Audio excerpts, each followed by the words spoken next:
أما بعد فأعوذ بالله من الشيطان الرجيم بسم الله الرحمن الرحيم ألف لام ميم ذلك الكتاب لا ريب فيه هدى للمتقين صدق الله العظيم وقال رسول الله صلى الله عليه وسلم من لم يشكر الناس لم يشكر الله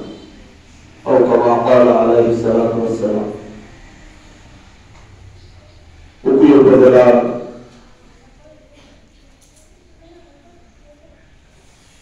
দ্বীনি শিক্ষা প্রতিষ্ঠান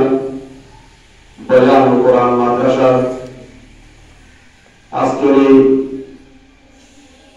হঠাৎ এক দ্বীনি প্রোগ্রামে মহান একটি প্রহরীয় উদ্দেশ্য নিয়ে দ্বীনের দাওয়াত এবং ইলাহি কালিমাতুল্লাহর মহান উদ্দেশ্যকে সামনে রেখে আমাদের মধ্যে বয়ান ও কোরআন মাদ্রাসায় উপস্থিত হয়েছেন